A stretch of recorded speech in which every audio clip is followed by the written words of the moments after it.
The White House says David Cameron has been as close a partner as Barack Obama has had, after the president appeared to criticize the PM. Mr. Cameron had become distracted after the 2011 intervention in Libya, Mr. Obama told The Atlantic magazine. He also described Libya as a mess. But in an email to the BBC, a White House spokesman said the US deeply valued the UK's contributions. Downing Street said Britain was still working hard in Libya. The article, written by Jeffrey Goldberg, is billed as the US president talking through his hardest decisions about America's role in the world. In it, Mr. Obama reflects on what went wrong after the overthrowing of the Gaddafi regime, led by the UK and France. There's room for criticism, because I had more faith in the Europeans, given Libya's proximity, being invested in the follow-up, he said.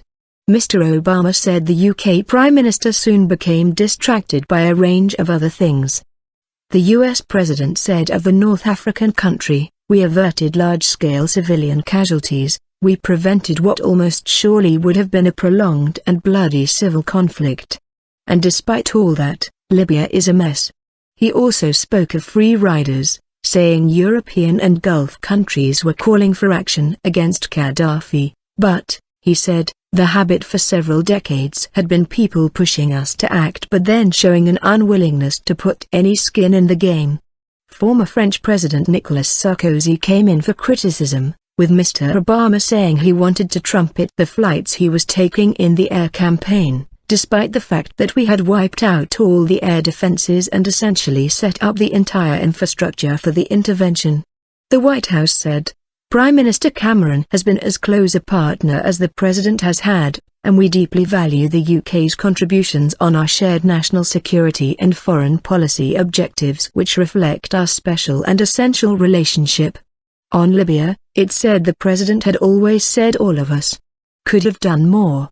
It also said the UK had stepped up on a range of issues, including a pledge to spend 2% of national income on defense.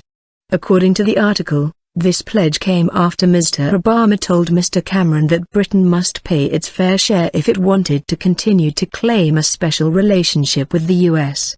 BBC North America editor John Sopel said the unsolicited White House statement suggested Downing Street had reacted angrily. "It's like we've seen a curtain drawn back on the unspun thoughts of President Obama and the White House trying to close the curtain as quickly as it can."